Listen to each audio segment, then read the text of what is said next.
నమస్తే, నేను మీ Ashok Kumar. Welcome to our channel. Kommineni గారు అరెస్ట్ అయినారు, మొత్తం మీద రిలీజ్ కూడా అయిపోయినారు. ఈ మొత్తం వ్యవహారంలో ఇప్పుడు చేబ్రోలు కిరణ్ కుమార్ అనే పేరు మరోసారి వార్తల్లో నిలబడింది. అసలు ఈయన పేరు ఎందుకు వచ్చింది వార్తల్లోకి, ఈ మొత్తం వ్యవహారం తెలుసుకునే ప్రయత్నం ఉంటే చేద్దాం. మనతో పాటు షణ్ముఖ్ గారు ఉన్నారు. నమస్తే షణ్ముఖ్ గారు. నమస్కారం అండి. చేబ్రోలు కిరణ్ కుమార్ ఈయన గురించి అండి మెయిన్ స్ట్రీమ్ మీడియా అయినటువంటి ఏబిఎన్లో సాక్షాత్తు సీఎం హోదాలో ఉన్నటువంటి చంద్రబాబు నాయుడు గారు కూడా ఒక మాట మాట్లాడినాడు. అంటే కార్యకర్తలు అంటూ ఉంటారు కదా, సహజంగా గ్రౌండ్ లెవెల్లో ఏమైనా కూడా పైనుండే వాళ్ళు పైన ఉంటారు, కార్యకర్తలను పట్టించుకోరు, వాడుకున్న రోజులు వాడుకుంటారు, తర్వాత చేతులు దులుపుకుంటారనే సంఘటనలో వైసీపీ కావచ్చు, బీజేపీ కావచ్చు, జనసేన కావచ్చు, ఏ పార్టీ అయినా అండి, టీడీపీ కావచ్చు, ఏ పార్టీ అయినా కూడా కార్యకర్తలు ఆ ఉద్దేశంతో ఉంటారు. కానీ ఆ ఇంటర్వ్యూ ఫుల్ ఫ్లెడ్జ్డ్గా చూస్తే అండి బాబు గారు స్వయంగా ఓపెన్గా చెప్పినారు, పూర్తి స్థాయి చేబ్రోలు కిరణ్ కుమార్ పైన ఎలిగేషన్ ఉన్న ఈ సమయంలో కూడా మా వాడొకడు ఒక తప్పు చేస్తే ఇమ్మీడియట్గా అరెస్ట్ చేసామని అంటే స్వయంగా ఓన్ చేసుకున్నారు. ఆ సాక్షి వాళ్ళు లేకుంటే వైసీపీకి సంబంధించిన సోషల్ మీడియా వాళ్ళు చేబ్రోలు కిరణ్ కుమార్ ఫోటోలు వేసి బాబు గారు పక్కన వేసి అంత అవసరం కూడా ఓపెన్గా బాబు గారే చెప్తున్నారు, మా వాడు ఒకటి తప్పు చేస్తే ఇమ్మీడియట్గా అరెస్ట్ చేశాము, దాదాపు 14-10 రోజులు రిమాండ్ కంటూ పంపించామని చెప్పినాడు బాబు గారు. ఇది ఉదాహరణ. అయితే ఇప్పుడు కేఎస్ఆర్ గారి విషయం, ఆయన చేసినటువంటి మహిళలకు సంబంధించిన వ్యాఖ్యల పైన కావచ్చు, లేదంటే ఆయన పురమాయించడం కావచ్చు, అవతల ఒక అనలిస్ట్ ఉంటే ఆయన ఎనర్జెటిక్గా ఇంకా ఎంకరేజ్ చేసే విధానం కావచ్చు, ఈ వ్యవహారంలో కేఎస్ఆర్ గారు అరెస్ట్ అయినారు, మరో పక్క అనలిస్ట్ కూడా అరెస్ట్ అయినాడు కృష్ణరాజు. ఇప్పుడండి ఓపెన్గా కోర్టుల పరిధిలో, ముఖ్యంగా సుప్రీంకోర్టు పరిధిలో వార్తల్లో వచ్చింది ఏంటంటే 70 ఏళ్ల పైన ఉన్నటువంటి వ్యక్తిని మీరు ఎలా అరెస్ట్ చేస్తారనేది ఒక వాదన. అసలు ఆయన్ని అరెస్టు చేసిన తర్వాత తప్పు చేసిన అందరికీ తెలుసు, పబ్లిక్ డొమైన్లో ఉంది, చాలామంది కేసులు కూడా పెట్టారు. వయసు రీత్యా ఆయన రిలీజ్ చేశారా, ఈవెన్ హైకోర్టు కూడా రిలీఫ్ ఇవ్వలేదండి. సుప్రీంకోర్టు ఎట్లా ఇన్వాల్వ్ అయ్యి ఆయన ఎట్లా రిలీజ్ చేసేదానికి, బెయిల్ ఇచ్చేదానికి అవకాశం ఇచ్చింది. ఈ మొత్తం వ్యవహారం ఎట్లా చూస్తారు దీన్ని? ఖచ్చితంగా అండి. ఇప్పుడు చంద్రబాబు నాయుడు గారు నిన్న ఏబిఎన్ వెంకటకృష్ణ గారితో ఇంటర్వ్యూల సందర్భంగా మాట్లాడుతూ, నేను ఒక విజన్ పెట్టుకొని నేను ముందుకు వెళ్తున్నటువంటి ఒక యజ్ఞం మాదిరిగా రాష్ట్రాన్ని ప్రతి ఒక్క శాఖలోనూ ఒక రకంగా చంద్రబాబు నాయుడు గారు పోలవరం, అమరావతి, ఒకవైపు నారా లోకేష్ గారు పరిశ్రమలు, విద్య, ఎడ్యుకేషన్ సంబంధించి ఐటీ శాఖ మంత్రిగా ప్రక్షాళన చేసుకుంటూ ప్రతిదీ తీసుకురావడము, వీళ్ళిద్దరూ ఒక యజ్ఞం మాదిరిగా పని చేసుకుంటూ ముందుకు పోతూ ఉంటే, ఈ మధ్యలో కొన్ని ఆ యజ్ఞానికి దుష్టశక్తులు అడ్డు వచ్చే మాదిరిగా ఏదో ఒక ఇష్యూతో నిరంతరము ప్రజలను భయభ్రాంతులకు గురి చేసే విధంగా, ప్రజలు సభ్య సమాజంలో తలదించుకునే విధంగా కొన్ని దుష్టశక్తులు పాల్పడుతున్నాయి, వాళ్ళ తోక కత్తరిస్తానని చెప్పేసి గతంలో చెప్పారు, నిన్న ఇంటర్వ్యూలో కూడా చెప్పారు. మరి ఇప్పుడు మీరు ఇందాక చేబ్రోలు కిరణ్ కుమారు, కొమ్మినేని శ్రీనివాసరావు గారు ఇద్దరు పేర్లు ఎత్తారు. చేబ్రోలు కిరణ్ కుమారు ఏం మాట్లాడాడు? జగన్మోహన్ రెడ్డి గారి యొక్క సతీమణి, ధర్మపత్ని అయినటువంటి భారతీరెడ్డి గారి గురించి అసభ్యకరమైనటువంటి వ్యాఖ్యలు చేశాడు. ఇది ప్రతి ఒక్కరూ పార్టీలకు అతీతంగా, రాజకీయాలకు అతీతంగా, మీడియా అయినా ఎవరైనా సరే ఖండించారు. ఇదే మాట చంద్రబాబు నాయుడు గారు కూడా నిన్న ఇంటర్వ్యూలో కూడా చెప్పడం జరిగింది వెంకటకృష్ణ గారితో. మా వాడొకడు జగన్ సతీమణిని ఏదో అసభ్యంగా వ్యాఖ్యలు చేస్తే ఇమ్మీడియట్గా పార్టీ నుంచి సస్పెండ్ చేశాము, దాని తర్వాత అరెస్ట్ చేసి 14 రోజులు రిమాండ్కు పంపించాము. మరి మా పార్టీ వాడైన నేనే అరెస్ట్ చేపించి, తెలుసో తెలియకో అతను క్షమాపణ కూడా చెప్పాడు, వితిన్ 2 అవర్స్లోనే క్షమాపణ చెప్పిన వీడియో కూడా రిలీజ్ చేశాడు. అయినప్పటికీ కూడా ఇంకా రెచ్చగొట్టే వ్యాఖ్యలు చేసి చంపేస్తాం, నరికేస్తాం, పొడి చేస్తాం అని చెప్పేసి చాలా దూషణాత్మకమైనటువంటి వ్యాఖ్యలు చేయడం వాళ్ళ సోషల్ మీడియాలో చూసాం. మరి మా పార్టీ వాడినైనా నేను ఉపేక్షించుకోకుండా చర్యలు తీసుకుంటా ఉంటే ఒక మాజీ ముఖ్యమంత్రి అయినటువంటి జగన్మోహన్ రెడ్డి సిగ్గుపడాలనా లేదా అని చెప్పేసి నిన్న చంద్రబాబు నాయుడు గారు ఉద్దేశించి మాట్లాడు. సరే, ఇప్పుడు కొమ్మినేని శ్రీనివాసరావు గారి గురించి మాట్లాడుకున్నట్లయితే, మరి చేబ్రోలు కిరణ్ ఇష్యూ ఈడ ఒక యాంకర్ అడిగాడు, ఆడ ఒక కిరణ్ కుమార్ అనే ఒక ఎనలిస్ట్ చెప్పాడు. ఇప్పుడు యాంకర్ అనేవాడు ఖండించాలి, కంపల్సరీ ఖండించాలి. ఎందుకంటే సభ్య సమాజంలో ఎవరైనా సరే, అది తెలుగుదేశం పార్టీ వాళ్ళైనా, జనసేన పార్టీ వాళ్ళైనా, ఏ పార్టీ వాళ్ళైనా సరే యాంకరు ఖండించాలి. అట్ ది సేమ్ టైం ఆ వీడియో టెలికాస్ట్ చేయకుండా ఏదన్నా ఉన్నా కూడా ప్రైవేట్లో పెట్టేసి దాన్ని క్లోజ్ చేసేయాలి వీడియో. అది ఎంబడి ఇమీడియట్గా డిలీట్ చేసేయాలి. ఒకవేళ ఏదన్నా యాజమాన్యం నుంచి చర్యలు తీసుకోవాలి, క్రమశిక్షణ చర్యలు ప్రతి ఒక్క కంపెనీకి ఒక క్రమశిక్షణ కమిటీ అనేది ఒకటి ఉంటుంది, క్రమశిక్షణ ఒకటి అనేది ఉంటుంది. కాబట్టి ఆ ఎంప్లాయీస్ పైన ఆ ఎంప్లాయీస్ పైన ఖచ్చితంగా ఏదో ఒక రకంగా తీసుకుంటారు సో భవిష్యత్తులో. మీరు చెప్పే ప్రకారం ఇప్పుడు చేబ్రోలు కిరణ్ అనే అతను లేదా యాంకర్ కావచ్చు సోషల్ మీడియాలో ఎక్కడ కనబడట్లేదు. అంటే ఆ యొక్క సంస్థ కావచ్చు, ఆ యూట్యూబ్ ఛానల్ కావచ్చు, వీళ్ళపైన చర్యలు తీసుకొని సస్పెండ్ చేసింది. ఇప్పుడు నేను అదే అంటున్నా, నేను ఇవన్నీ ఎందుకు ప్రస్తావిస్తున్నానంటే తెలుగుదేశం పార్టీ ఏం చేసింది, పార్టీ నుంచి ఫస్ట్ సస్పెండ్ చేసింది, దాని తర్వాత జైలుకు పంపించింది, దాని తర్వాత వాళ్ళకి రిలేటెడ్ ఛానల్స్లో నథింగ్ బట్ అంటే తెలుగుదేశం పార్టీ చేస్తున్నటువంటి అభివృద్ధి పథకాలపైన కానీ లేకపోతే సంక్షేమం పైన కానీ చేసేటువంటి ఛానల్స్లోనే ఆ ఛానల్స్లో ఎక్కడ ఈ పొద్దురికి కామన్ కిరణ్ వీడియోలు రావట్లేదు. ఇది హర్షించదగ్గ విషయమా కాదా? క్రమశిక్షణ కమిటీ అనేది పని చేసిందా లేదనేది పాయింట్ నెంబర్ 1. మరి జగన్మోహన్ రెడ్డి గారు అంటే ఆయన సతీమణి భారతీరెడ్డి గారు సాక్షికి యాజమాన్యం అని చెప్పేసి అందరికీ తెలుసు. సాక్షి మొత్తం అంతా భారతీ గారి కంట్రోల్లోనే ఉంటుందని అందరికీ తెలిసిన విషయమే. మరి ఫస్ట్ చేయాల్సినటువంటి విషయం ఏంది, సాక్షి ఛానల్ ట్విట్టర్లో కానీ ఇది కానీ మేము ఇది తీవ్రంగా ఖండిస్తున్నామని చెప్పేసి చేసిన తర్వాత ఆ వీడియో ఏదైతే ఉందో ఇది ప్రైవేట్లో పెట్టేసేయాలి, డిలీట్ చేసేయాలి. ఇప్పుడు మాట్లాడినటువంటి వ్యక్తి దాన్ని మాట్లాడినటువంటి వ్యక్తిని ప్రోత్సహిస్తూ చేసినటువంటి యాంకరింగ్ చేసిన జర్నలిస్టు కొమ్మినేని శ్రీనివాస్, ఇద్దరు జర్నలిస్టులే, ఇద్దరికి ఇన్నేళ్ల సర్వీస్ ఎక్స్పీరియన్స్ ఉన్నా కూడా ఏ వ్యాఖ్యలు మాట్లాడాలి ఒక మీడియా ఛానల్ అని చెప్పేసి తెలియకోకుండా మాట్లాడడం అనేది గర్హనీయం, ఇది అత్యంత శోచనీయం. మరి ఈ పరిస్థితుల్లో వాళ్ళని జాబ్లో నుంచి తీసేయడము లేకపోతే ఆ కొన్నాళ్ళు దూరంగా ఉంచడము డిబేట్లకు లేదా ఏదన్నా చేయడము క్రమశిక్షణ కమిటీ చర్యలు తీసుకోవాలి. దాని తర్వాత ఆ సాక్షి ఛానల్ నుంచి కూడా తీసేయాలి. వాస్తవానికి అంత హేయకరమైనటువంటి వ్యాఖ్యలు చేశారు. తర్వాత రోజు వచ్చి మెయిన్ స్ట్రీమ్ లో కూర్చొని పెట్టారండి లైవ్ లో. నేను అదే చెప్తున్నాను, అంటే స్టిల్ సాక్షి యాజమాన్యం అనేది ప్రోత్సహిస్తూ ఉంది కేఎస్ఆర్ గారిని అని చెప్పేసి. సరే, ఇప్పుడు మీరేమన్నారు, సుప్రీంకోర్టు ఎలా బెయిల్ ఇచ్చింది కేఎస్ఆర్ గారికి?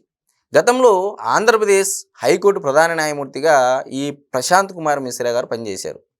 ఇప్పుడు ఈయన గతంలో జగన్మోహన్ రెడ్డి గారి ప్రభుత్వానికి వన్ సైడెడ్గా తీర్పులు ఇచ్చారు, అనుకూలంగా ఉన్నాయనేది చాలామంది ప్రజల్లో ఉన్నటువంటి ఒక అభిప్రాయం. నేను చెప్తా ఉండేది ఇది నా అభిప్రాయంగా, చాలామంది ప్రజల్లో ఉన్నటువంటి అభిప్రాయం గత 5 ఏళ్లలో.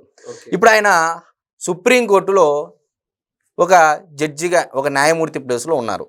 మరి తిరిగి ఆ కేసు ఆ ఇద్దరి ధర్మాసం అంటే ఇద్దరి న్యాయమూర్తులు అంటే అందులో ఒకరు ప్రశాంత్ కుమార్ మిశ్రా గారి దగ్గరికి వెళ్ళింది. ఆల్రెడీ ఇది కొమ్మినేని శ్రీనివాసరావు గారి యొక్క కేసు హైకోర్టులో ఉండంగానే ట్రయల్ కోర్టులో ఉండంగానే ఎలా ఇది కన్సిడర్ చేయకోకుండా సుప్రీంకోర్టు ఎలా బెయిల్ ఇచ్చింది? ఇది చాలామంది న్యాయవాదుల యొక్క కూడా ఒక అనుమానము, అభిప్రాయం. అంటే వాళ్ళకు ప్రశ్న వేసుకుంటున్నారు. ఆల్రెడీ ఒక ట్రయల్ కోర్టులో కేసు ఉన్నప్పుడు ఇవన్నీ పరిగణలోకి తీసుకోకుండా ట్రయల్ కోర్టులో క్లియర్గా కొమ్మినేని శ్రీనివాసరావు గారు, కృష్ణంరాజు గారు ఈయన మాట్లాడితే ఈయన ఏ విధంగా ఒత్తాసు పలికాడు, ఈయన ఏం చేశాడు అనేది ట్రయల్ కోర్టులో క్లియర్గా వీడియో చూశారు. కాబట్టి ట్రయల్ కోర్టులో పెండింగ్లో పెట్టారు. మరి ఇది చూడకోకుండా సుప్రీంకోర్టులో నిజంగా వీడియో చూసి తీర్పునిచ్చారా? లేదు, మీరు ఇందాకన్నారు సుప్రీంకోర్టు ఏ దృష్ట్యా కొమ్మినేని శ్రీనివాసరావు గారికి బెయిల్ ఇచ్చింది. మామూలుగా సుప్రీంకోర్టు ఎలా చూస్తుందంటే లార్జర్ ప్రాస్పెక్టివ్తో ఖచ్చితంగా చూస్తుందని చెప్పవచ్చు. ఎందుకంటే గతంలో ఇలాంటి కేసులు చాలా వచ్చి ఉంటాయి సుప్రీంకోర్టు పరిధిలోకి. మరి గౌరవ సుప్రీంకోర్టు న్యాయస్థానము ఏం చేసింది? ఇవన్నీ కన్సిడర్ చేయకోకుండా మీరు సమాజంలో ఏమని తీర్పిచ్చింది కేఎస్ఆర్ గారి విషయంలో. ఇప్పుడు సోషల్ మీడియాలో కూడా వైసీపీ వాళ్ళు ఏం చేస్తున్నారంటే ఈ ప్రభుత్వానికి మొట్టికాయలు పడినాయి, మొదటిసారి ఎదురు దెబ్బ, ఏవేవో నెగిటివ్ నరేటివ్లోకి తీసుకొని వెళ్తూ ఉన్నారు. అసలు ఏమి తీర్పిచ్చింది, అందులో ప్రధానమైనటువంటి వ్యాఖ్యలు ఏం చేసింది అనేది సుప్రీంకోర్టు మనం ప్రధానంగా గమనించినట్లయితే ముందుగా తెలుగులో చెప్దాం, దాని తర్వాత ఇంగ్లీష్లో చెప్దాం. మరి ఈ తీర్పు ద్వారా భారత సుప్రీంకోర్టు ఒక ప్రధాన ప్రమాణాన్ని నెలకొల్పింది. ప్రజావేదికలు అనేది ప్రజల అవగాహన పెంపొందించేందుకు ఉండాలి, కానీ దురుద్దేశపూరితంగా వ్యక్తిగత విధ్వంసానికి వాడకూడదు. సాక్షి టీవీ దీనికి విరుద్ధంగా నడుచుకుంటూ అమరావతి మహిళలను, వేశ్యలను దూషించే ప్రభుత్వ వ్యవస్థలను అపహాస్యం చేసే వేదికగా మారిపోయింది. ఇది స్టేట్మెంట్. మరి అదే సుప్రీంకోర్టు ఇచ్చినటువంటి తీర్పులో పాయింట్ నెంబర్ 5 అండి, అంటే గౌరవ సుప్రీంకోర్టు న్యాయస్థానం ఇచ్చినటువంటి తీర్పులో it is made clear that the petitioner shall not either involve himself in making any defamatory statement nor allow any other person to make such statement in his presence in the TV news shows which the petitioner is anchoring, hosting. Issue notice returnable in 8 weeks. ఇది point number 5లో ఇచ్చినటువంటి judgement అండి. దాని అర్థం ఏంది? ఇందాక పైన తెలుగులో చెప్పా, దురుద్దేశపూరితంగా ఎవరు మాట్లాడినా ప్రజల అవగాహన పెంపొందించేందుకే కానీ మీ డిబేట్లు ఉండాలి, కానీ ప్రజలను తప్పుదో పట్టించేందుకు ఉండకూడదు అని చెప్పేసి సుప్రీంకోర్టు న్యాయస్థానము వివరణ ఇచ్చింది. మరి ఇప్పుడు దీన్ని ఎలా నెరేటివ్ చేస్తున్నారు? కేసీఆర్ గారికి బెయిల్ వచ్చింది, అసలు గెస్ట్ చేసినటువంటి వ్యాఖ్యలకు యాంకర్ ఎలా సమాధానం, అంటే ఒక నెరేటివ్ దొరికిందే తడవుగా ప్రజలని మభ్య పెట్టేందుకు కానీ ఒక నెరేటివ్ తీసుకుని వెళ్ళారు. ఎనీహౌ కేసీఆర్ గారు మరొకసారి ఇది పునరావృతం కాకుండా చూసుకోవాలని నేను కూడా కోరుకుంటూ, ఎందుకంటే మీకు జాబ్ ఇప్పించినది కూడా చంద్రబాబు నాయుడు గారే, కేసీఆర్ గారి సతీమణైనటువంటి ఆమెకు కూడా జాబ్ ఇప్పించింది చంద్రబాబు గారే. ఇది ఆయనకు తెలుసు, జగన్మోహన్ రెడ్డి గారికి తెలుసు, అన్నీ తెలుసు. కాబట్టి వెన్నుపోటు పొడవడం అనేది చేయమాకండి.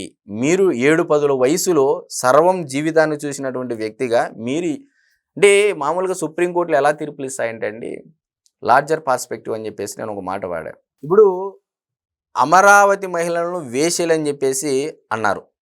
వీళ్ళు అమరావతి చుట్టుపక్కల ప్రాంతాలు వీళ్ళంతా నివసించే వాళ్ళు, ఇక్కడ వేశ్యల రాజధాని అని చెప్పేసి అభివర్ణించాడు కృష్ణంరాజు.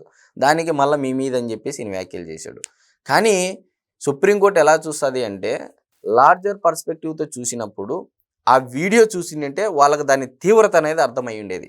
గౌరవ న్యాయమూర్తులకు కూడా వీళ్ళు చేసినటువంటి డిబేట్ వీడియో చూసి ఉంటే ఖచ్చితంగా అర్థమయ్యేది. ఎందుకంటే ట్రయల్ కోర్టులో చూశారు కాబట్టి అతనికి నాన్ కండిషనల్ బెయిల్గా అరెస్ట్ చేయడం జరిగింది. ఇది గౌరవ సుప్రీంకోర్టు న్యాయస్థానం ముందు కూడా వీళ్ళు న్యాయవాదులు ఎవరైతే వాదోపవాదనలు చేసుకుంటున్నప్పుడు చూపించగలిగి ఉండింటే దాని తీవ్రత ఏ స్థాయిలో ఉంది, రాష్ట్రంలో ఎటువంటి అలజడులకు ప్రేరేపించే విధంగా వీళ్ళు ఎటువంటి దుశ్చర్యలకు పాల్పడుతున్నారు, వ్యక్తిగత అంటే దూషణాత్మకమైనటువంటి వ్యాఖ్యలు చేసి కిరణ్ కుమార్ది ఒక న్యాయము, కొమ్మినేని శ్రీనివాసరావుకు ఒక న్యాయమా అని అంటే మరి అలా.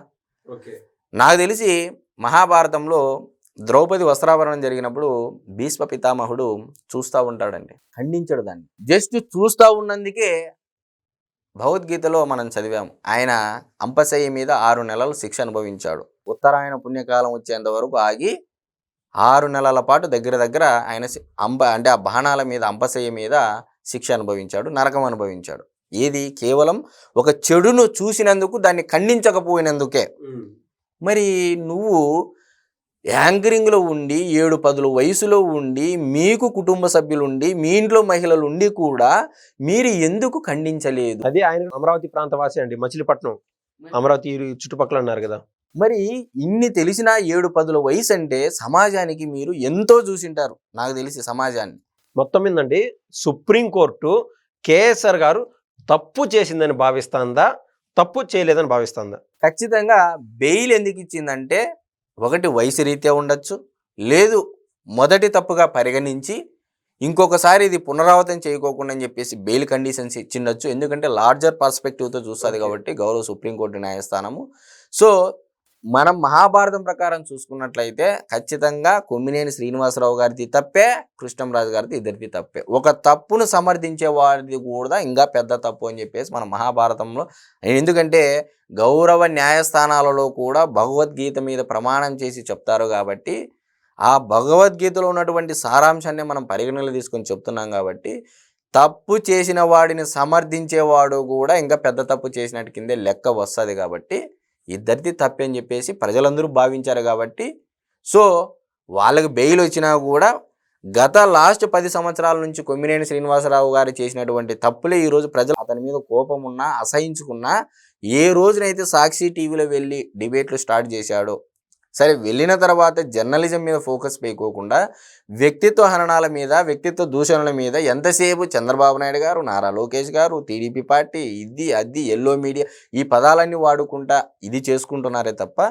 ఎక్కడ వీళ్ళు ప్రజలకు అవగాహన పెంపొందేందుకు వీడియోలు చేయట్లేదు, డిబేట్ పెట్టట్లేదు అనేది అయితే భావించి ఉంది అనేది అయితే సుప్రీంకోర్టు చెప్పవచ్చు. ఓకే, మొత్తం మీద ఇది సుప్రీంకోర్టు పరిధిలోనో లేదా కోర్టుల పరిధిలో ఉన్నదని ఈ కేసు కేవలం if he is proved guilty, అతను తప్పు చేసినట్టుగా నా కోర్టు భావించి లేదా సిస్టంలో కన్నా తేలితే అతను జైలుకు పోయే అవకాశం ఉంటుందా ఫైనల్గా? ఇప్పుడు వచ్చింది కేవలం బెయిల్ మాత్రమే కాబట్టి. ఎందుకంటే బెయిల్ ఎందుకు ఇచ్చిందంటే యాంకరు దాన్ని మాట్లాడలేదు కదా, యాంకర్ చేయలేదు కదా. మరి గౌరవ న్యాయస్థానం ముందు కూడా ఈ వీడియో ప్రవేశపెట్టి చూపించి ఈ న్యాయవాదులు ఎవరైతే వాదించే వాళ్ళు ఉంటారు. చూపించి ఉండింటే దాని తీవ్రత ఏ స్థాయిలో ఉందనేది ఆ గౌరవ న్యాయమూర్తులకు కూడా అర్థమై ఉండేది. మేబీ అది వాళ్ళ ముందు ఉంచారో లేదనేది అయితే మనకు తెలియదు కాబట్టి, సో చూసి ఉండింటే బెయిల్ అయితే ఇచ్చిండేది కాదనేది అయితే నేను ఖచ్చితంగా చెప్తాను. ధన్యవాదాలండి. నమస్తే.